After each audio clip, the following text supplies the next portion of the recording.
নমস্কার বন্ধুরা, আহারে বাহার রান্নাঘরে আপনাদের সবাইকে স্বাগত। আজকে আমি মিষ্টি কুমড়োর এমন একটা নিরামিষ তরকারি আপনাদের সাথে শেয়ার করব, যেটা মাছ মাংসের স্বাদকেও হার মানাবে। নিরামিষ দিনে তৈরি করে নিলে আর চিন্তাই করতে হবে না।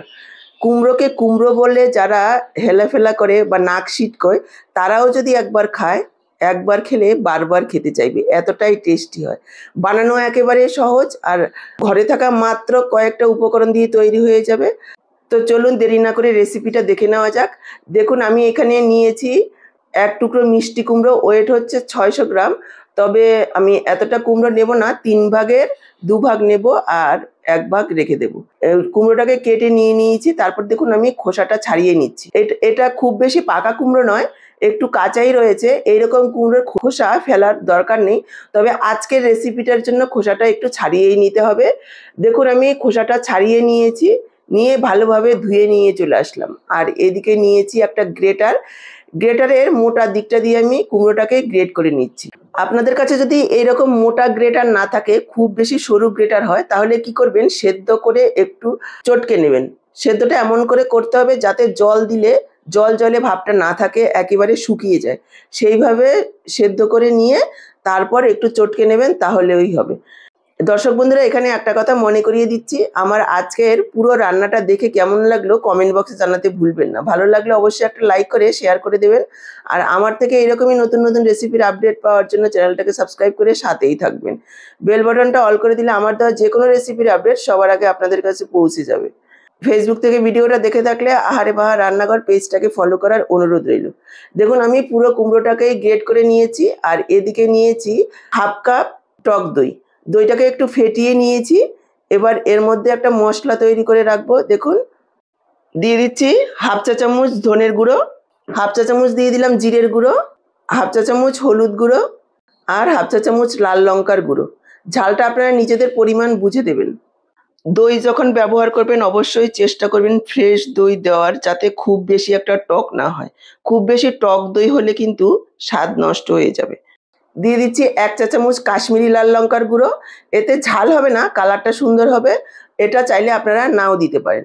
আর দিয়ে দিলাম হাফ চা চামচ গরম মশলার গুঁড়ো। এবার এই গুঁড়ো মশলাগুলোকে দইয়ের সাথে ভালোভাবে মিশিয়ে রাখবো। এতে করে মশলাটাও ফুলে যাবে, আর দইটাও কাটার আর ভয় থাকবে না। দেখুন ভালোভাবে মিশিয়ে নিয়েছি। এভাবে একটু ভেজানো থাকুক দইয়ের মধ্যে। এদিকে একটা মিক্সচার জারে নিয়ে নিয়েছি 1 ইঞ্চি আদা, আর নিয়েছি 4-5টা কাঁচা লঙ্কা। কাঁচা লঙ্কাগুলো যেহেতু ছোট, সেজন্য আমি 4-5টা দিয়েছি, আর ঝালটাও একটু কম, সে বুঝে আপনারা যোগ করবেন। তারপর দেখুন এইরকম একটা পেস্ট করে নিয়ে ঢেলে নিলাম। এদিকে একটা ফ্রাইং প্যান বসিয়ে দিয়েছি, তার মধ্যে দিয়ে দিলাম 1 মুঠো চিনেবাদাম। বাদামটাকে একটু ভেজে নেব লো ফ্লেমে, প্রায় 1-1.5 মিনিট এভাবে নাড়াচাড়া করব। দেখুন নাড়াচাড়া করতে করতে একটু ফাটা ফাটা হয়ে গেছে। এবার আমি যোগ করে দিলাম 1 চা চামচ গোটা জিরে। জিরেটাকেও একটু ভেজে নেব। জিরেটা ভাজা হয়ে গেলে গ্যাসটা অফ করে দিয়ে ঢেলে নিলাম। আর ওই একই ফ্রাইং প্যানে দিয়ে দিলাম হাফ কাপ বেসন। বেসনটাকে একটু ভেজে নেব, প্রায় 2-3 মিনিট সময় নিয়ে লো ফ্লেমে বেসনটাকে ভাজতে হবে। চাইলে আপনারা কাঁচা বেসন যোগ করতে পারেন, তবে ভেজে যদি বেসনটা যোগ করা হয় তাহলে কিন্তু এর স্বাদ আলাদা হবে, আর কাঁচা বেসনের টেস্টটা আলাদা হবে। এইভাবে ভেজে দিলে খুব ভালো লাগবে খেতে, আর কেউ বুঝতেও পারবে না যে আপনি রান্নায় বেসন যোগ করেছেন। এভাবে বেসনটা নাড়াচাড়া করতে করতে কালারটা হালকা চেঞ্জ হবে, খুব বেশি একটা চেঞ্জ হবে না, আর সুন্দর একটা গন্ধ বের হবে। লো ফ্লেমে রেখেই ভাজবেন একটু সময় নিয়ে, তাহলে বেসনটা খুব ভালোভাবে ভাজা হবে। দেখুন আমার বেসনটা ভাজা হয়ে গেছে। এবার গ্যাসটাকে অফ করে দিয়ে অন্য একটা পাত্রে ঢেলে নেব। ফ্রাইং প্যানে রাখা যাবে না, তাহলে কিন্তু বেসনটা পুড়ে যাবে। বেসনটা ঢেলে নিয়েছি, আর এদিকে বাদাম আর জিরেটা ঠান্ডা করে নিয়ে মিক্সচার জারে নিয়ে নিলাম। একটু গুঁড়ো করে নেব, খুব বেশি মিহি নয়, একটু দানা দানা করে সুজির মতো গুঁড়ো করে নিয়েছি। এদিকে গ্রেট করা কুমড়োটা নিয়ে নিলাম, তার মধ্যে দিয়ে দিলাম পরিমাণ মতো লবণ, হাফ চা চামচ চিনি। একটু মিষ্টি দিলে খেতে ভালো লাগবে, আপনারা যদি অপছন্দ করেন তাহলে স্কিপ করতে পারেন। আর যে বাদাম আর জিরেটা গুঁড়ো করে রেখেছি দিয়ে দিলাম সেটা। হাফ চা চামচ হলুদ গুঁড়ো দিয়ে দিলাম। দিয়ে দিচ্ছি হাফ চা চামচ গরম মশলার গুঁড়ো, আর আদা আর কাঁচা লঙ্কার পেস্ট দিয়ে দিলাম 1 চা চামচ। আপনারা চাইলে শুকনো লঙ্কার গুঁড়ো যোগ করতে পারেন, তবে কাঁচা লঙ্কার ঝালটাই ভালো হবে খেতে, যেহেতু আমি কাঁচা লঙ্কার পরিমাণটা একটু বেশি দিয়েছি সেজন্য আর লাল লঙ্কাটা যোগ করলাম না। এবার সবকিছু মেখে নেব, তবে এইভাবে একটু চটকে মাখবো, কেননা এর মধ্যে লবণ দেওয়া রয়েছে। এভাবে একটু চটকে মাখলেই জল ছেড়ে দেবে। আর আলাদা করে কোনো রকম জল দেব না, যেহেতু আমরা এখানে বেসন যোগ করব। আলাদা করে জল দেওয়ার প্রয়োজন হবে না। যে জলটা বের হবে এভাবে মাখতে মাখতে সেই জলেই মাখা হয়ে যাবে। দেখুন মাখতে মাখতে কুমড়োর অনেকটা জল ছেড়ে দিয়েছে। এবার আমি যোগ করে দিচ্ছি একটু ছানা।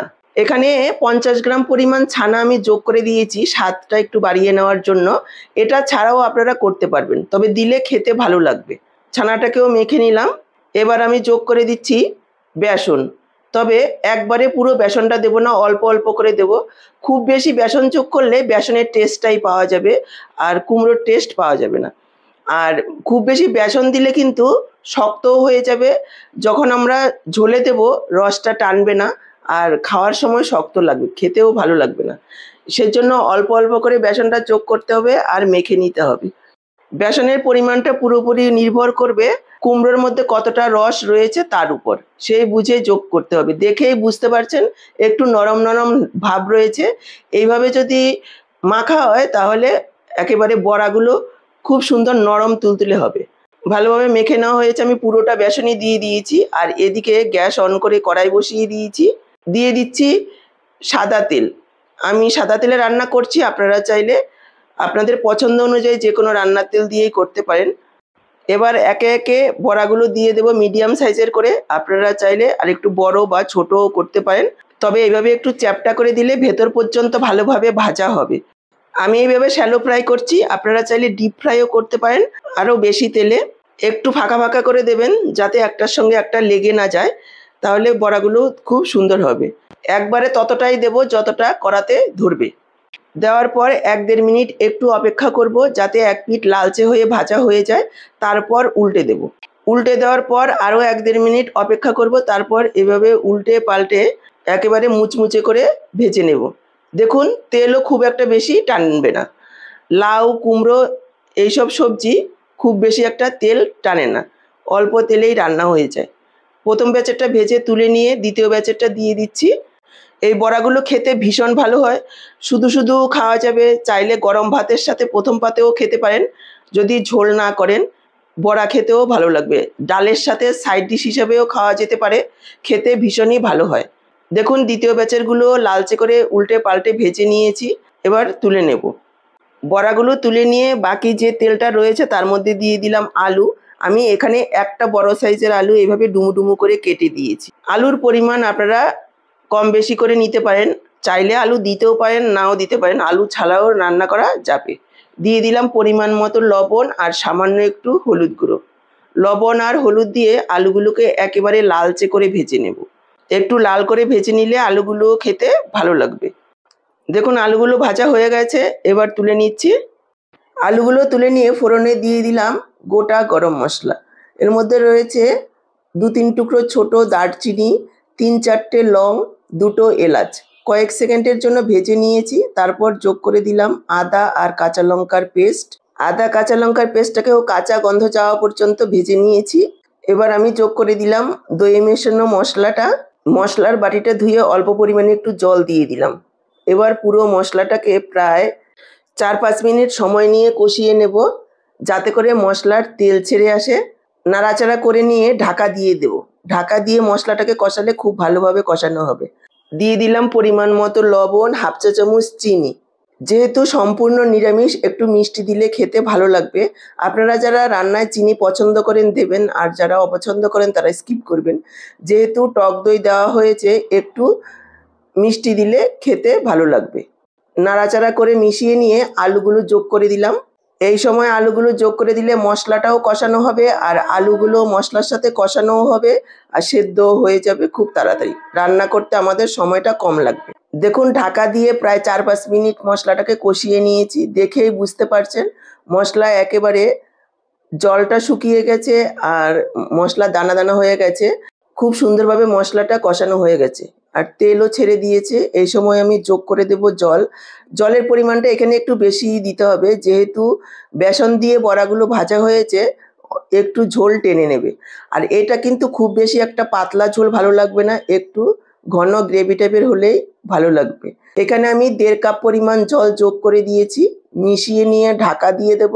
ঢাকা দিয়ে আরও 4-5 মিনিট রান্না করে নেব, যাতে করে আলুগুলো খুব সুন্দরভাবে সেদ্ধ হয়ে যায়। দেখুন, ঢাকা দিয়ে 4-5 মিনিট রান্না করে নিয়েছি। আলুগুলো খুব সুন্দরভাবে সেদ্ধ হয়ে গেছে। এবার আমি যোগ করে দেব ভেজে রাখা বড়াগুলো। আরও একবার মিশিয়ে নেব, ঢাকা দিয়ে আরও 2-3 মিনিট রান্না করে নেব, যাতে বড়াগুলো খুব সুন্দরভাবে নরম হয়ে যায়। দেখুন, ঢাকা দিয়ে 2-3 মিনিট রান্না করে নিয়েছি। এবার আমি যোগ করে দিলাম 1 চা চামচ ঘি। ব্যাস, আর কোনো মশলা দেওয়ার নেই, অলরেডি সমস্ত মশলাই আমি দিয়ে দিয়েছি। আরও একবার মিশিয়ে নেব আর গ্যাসটাকে অফ করে ঢেকে রেখে দেব 5 মিনিট, যাতে করে ঘিয়ের গন্ধটা খুব ভালোভাবে মিশে যায়। 5 মিনিট পর ঢাকাটা তুলেছি। দেখুন কতটা লোভনীয় হয়েছে দেখতে, খেতেও অসম্ভব সুন্দর হয়। আপনি যদি না বলে কাউকে খাওয়ান, খেয়ে কেউ বুঝতেই পারবে না যে এটা আপনি কুমড়ো দিয়ে বানিয়েছেন। খেয়ে অবশ্যই আপনাকে জিজ্ঞাসা করবে যে আপনি এটা কি দিয়ে কিভাবে বানিয়েছেন। এতটাই টেস্টি হয়। তাহলে আজকে এই পর্যন্ত। আবার দেখা হবে এরকমই নতুন কোনো রেসিপির সাথে। সবাই ভালো থাকুন, সুস্থ থাকুন। আপনাদের সবার সুস্থতা কামনা করে এখানেই শেষ করছি। সবাইকে অসংখ্য ধন্যবাদ।